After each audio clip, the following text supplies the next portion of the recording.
that kind of style of John Riel Casimero is tailor-made for a Guillermo Rigondeaux unless he changes it up. Kasi there's an argument na si John Riel Casimero, kung sino man ang kalaban niya in the ring, ay nag-adjust din siya. Pero it's the same argument din na pwede mo gamitin kay Guillermo Rigondeaux, nag-adjust din siya. Lalo na si Rigondeaux. Lalo na si Rigondeaux. Exactly. Diba? Master boxer.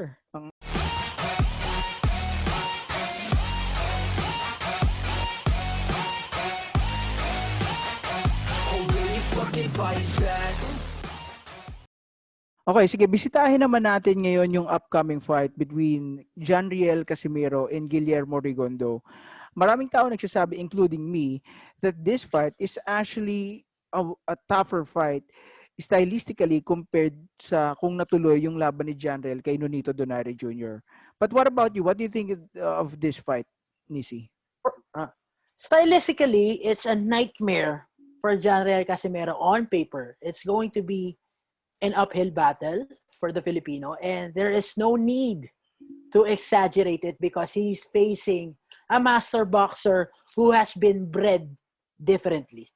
Though a lot would argue that Casimero has more fights in the pros, Rigondeaux has translated his skill set from the amateur ranks to the pros effectively and gracefully. So yes, the likes of Lomachenko, or let's say, who's the Japanese guy that he fought in Japan? Hisashi Amagasa, and even Libore Solis exposed and proved to the world that Rigondeaux is human like everyone else. There are ways to solve the Rigondeaux puzzle, but that's Loma and the likes. John Riel Casimero is John Riel Casimero. He can take notes from those three fights. Don't get me wrong. But he has to rely on his own strengths, on what he possesses as a fighter. He is younger. He has been active. And he hits harder. So, when it comes to strengths, sa sinasabi mo, kumbaga stylistically, what does he offer kay Guillermo Rigondeaux na so far, hindi pa nakikita nitong Rigondeaux na to? Well, Casimero has to dig deep into his arsenal to offset Rigondeaux. Yun nga ang problema, kapatid. The talent is there, and Casimero has done enough to deserve the chance to share the ring with Rigondeaux. But the truth is, we haven't seen John Riel Casimero against an elite competition like Guillermo Rigondeaux. You would argue that Zulani Tete and I'm Not Wrong are his best competition so far in his career. This will easily be the biggest test for Casimero. Why? Because Rigondeaux is the more proven fighter between both of them. And his evasiveness and boxing savvy will likely be the difference here. So Casimero has never seen anywhere close to that talent of Rigondeaux, or somebody who will mesmerize him with the same boxing brilliance like he will face this coming August. So, like I mentioned earlier, a few moments ago, Casimero has to dig deep into his arsenal to offset Rigondeaux. Let's take a look at that Solis fight. Rigo got hurt, I think in the first round, if I'm not mistaken, and just rode on his bicycle for the majority of the fight. So, Casimero should capitalize on that because he has the punch that packs more power between the both of them. So, he has to be very active as well by pushing the pace and bringing the fight to Rigo. So, and so far, from what I see, is that it's going to be a bad idea for Rigo to stay tentative. So, if we're going to look at the Vasily Lomachenko fight, Loma managed to exploit Rigo's habit of docking and remaining stationary. Kasi yun yung minsan yung tendencies niya. Every boxer has his or her tendencies. Rigo has been holding his ground and fighting very flat-footed lately. So engaging too much may play into advantage of John Riel Casimero. Actually, nga yun, pinapoint out din ng fans. No? I mean, lately, mapapansin natin, mas sumasabay na si Rigo. He still, fights on the outside, pero somehow, some way, parang he's easier to penetrate compared to a few years ago. Do you think it has something to do with age? Kasi, given his style, I also believe in boxing that for you to actually fade, it would have something to do with the punishment you took throughout your career. When it comes to the punishment he actually has taken throughout his career, there's not much to see. Kasi hindi naman to pinarusahan eh. Hindi naman to sobrang binugbog in his career. But with that said, do you think yung age niya na 40 years old, would that still work to Casimiro's advantage? Probably the age, pero ang mas nakikita ko dito is mas nagpapalit siya ng style to make himself more entertaining and profitable. Kasi alam naman natin, even before may mga offer yan, I think with Showtime a few years ago, pero actually, that fight was a snooze fest. It was a dominant fight for Rigondeaux, pero parang after that fight, hindi na siya pinabalik ng Showtime. So I think it's more on that especially with his age, I think he is in the latter part of his career. So you think it has something to do with him trying to be more fan-friendly? It has nothing to do with age, yung pag-engage niya more.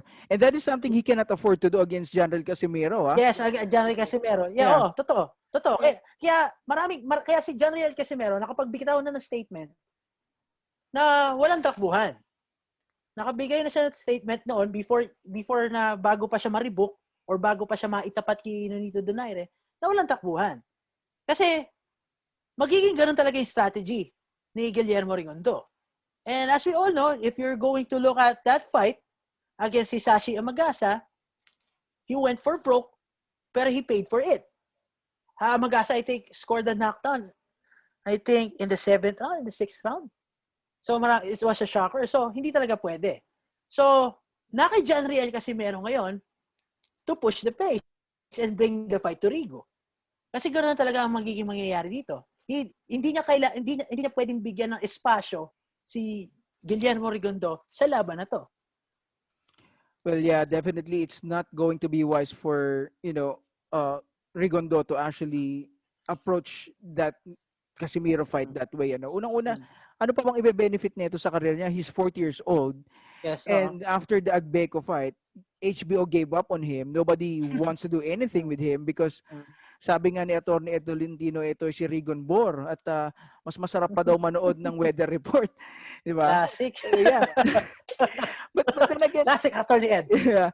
But then again, ito si Rigondeaux, he's someone that boxing fans, yung mga purists, would get to appreciate, but he is actually a hard sell sa mga casuals. And ayun kasi yung nagbubuo ng revenue yung nagpo-pour ng revenue sa boxing fights kasi kung ganun lang po, magre-rely lang tayo sa mga purists at sa talagang nakakaintindi at nakaka-appreciate ng sweet science. Baka kasing yaman ni Mayweather itong si Rigondeaux. But then again, ano ba nangyari sa kanyang career, 'di ba? After the Agbeco fight, binitaw ng HBO, 'di ba? Yung mga audience nakatulog, 'di ba? It's a marvel to see how Rigondeaux actually operates in the ring. Talaga nakaka-ellipse, southpaw, he fights on the outside. Yung fundamentals niya very sound. Nakaka-ellipse, but like we said, it's not a fun-friendly fight, but that's the fight that we have right now given na na-cancel na nga yung Donaire Casimiro. Pero ito it's up to his dance partner to make it interesting. And I'm talking about John Riel Casimero. So yung part na yun, that part to play na kay John Riel Casimero to make it interesting. Aside from yun nasasabi mong hard sell purist, I think another motivation ni Guillermo Rigondeaux is the fact na kung ano man yung outcome dito could possibly face Nonito Donaire or Naoya Inoue. So it's one fight na syempre hindi rin tatanggihan kung sino man ang manalo dito sa dalawang to. So that's the best way to see it. Bakit pa nagpapatuloy si Guillermo Rigondeaux? And ang 118 is very interesting right now. So kung ang attention nasa 118, siguro lalo na to kung kaya pa ni Guillermo Rigondeaux na lagyan ng to prolong his shelf life despite being 40 years old, gagawin niya para lang makakuha ng big money fight against probably a rematch with Nonito Donaire or against Naoya Inoue. Regarding dun sa dance partner, tol, that's going to be so hard, and that's going to be, honestly unfair for the part of John Riel Casimero, kasi this guy freaking stinks the entire arena, no? I mean, he's, no matter how hard, his opponents try, if he's not gonna engage, he's not gonna engage. I mean, yung laban niya kay Nonito Donaire noong 2013, that was his chance to be a superstar. He fucking stunk the place. I mean, yun na rin din. I will use the same argument din na ginamit mo kay Guillermo Rigondeaux. It's the same challenge na rin kay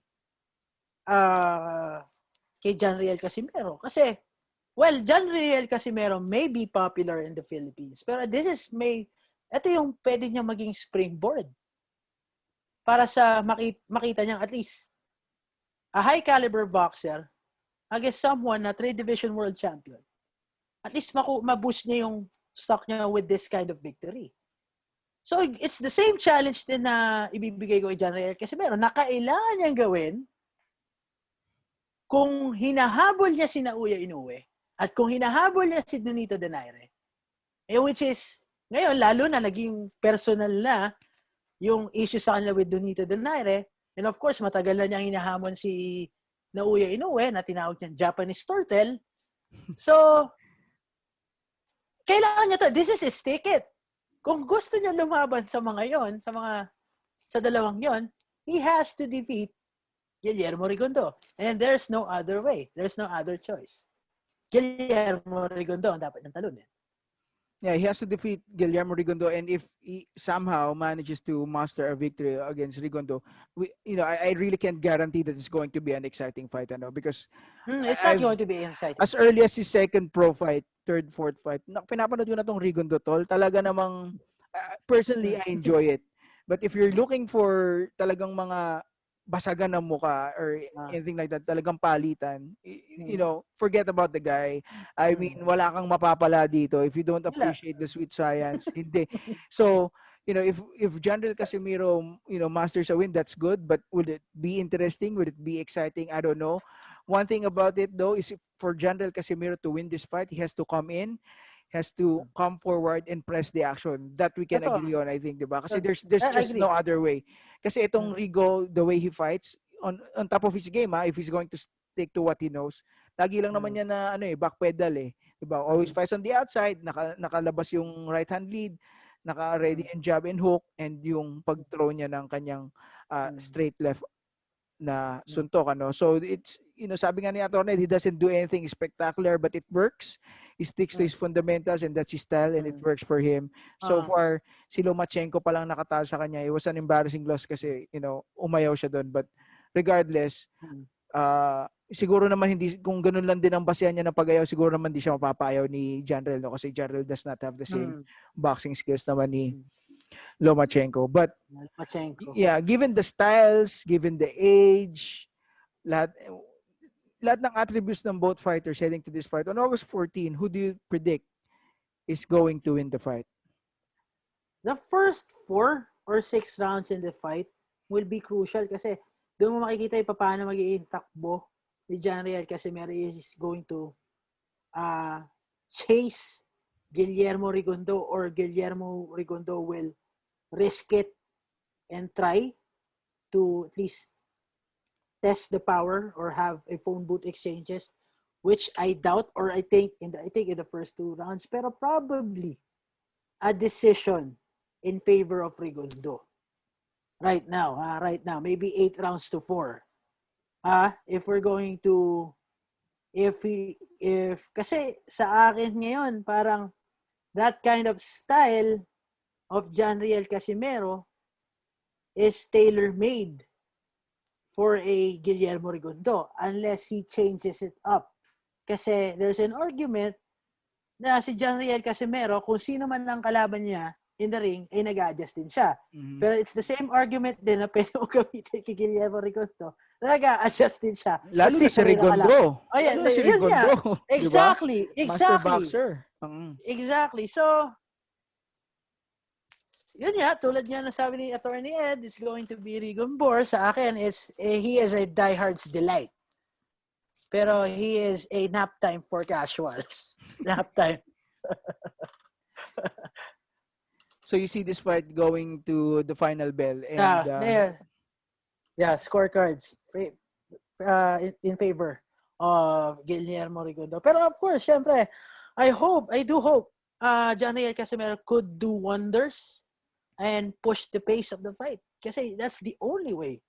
And for me, since, talagang during the pandemic, na-reinvent ni John Riel Casimero yung sarili niya to become a fan favorite. And alam naman natin na subaybayan din naman natin si John Riel Casimero. Ngayon, iba na yung hatak niya with the fans. He has a new moniker, Angas ng Pinas. So, right now, gusto ko rin siya makita eh. It was a letdown like I said. It was yung last two fights na Filipino versus Filipino for a world title. It was a letdown. So, I think, kung matuloy man yung Nonito Donaire versus John Riel Casimero, it's going to be a treat. And even the fight against Naoya Inoue. So, this is his ticket to those two fights. And I don't want him to settle with other fights other than that. Well, I think we can all agree that this is going to be a very tough fight for John Riel Casimero. And definitely, his most decorated opponent, siguro. We can say that he's Olympic gold medalist, former world champion stylistically. He's a nightmare to deal with. And he's in for the toughest fight of his career. Nissi, maraming salamat sa oras ngayong gabi. Salamat lang. Well, it's an honor and a privilege to be on your show. Hindi lang hindi ako nakakatanggi sa'yo. Pero I'm really happy that you have this platform and you get to do what you love most, which is to talk about boxing and also mixed martial arts. And I'm glad to be on your program and congratulations. Thank you, bro. Next time, esports naman pag-usapan natin. Ayun, pwede ako doon. Solitaire, Minesweeper, tsaka Hearts. Hindi, pwede natin pag-usapan yung time na tinalo ito sa Mortal Kombat. Pwede. Tsaka sa NBA 2K. Salamat sa oras, tol.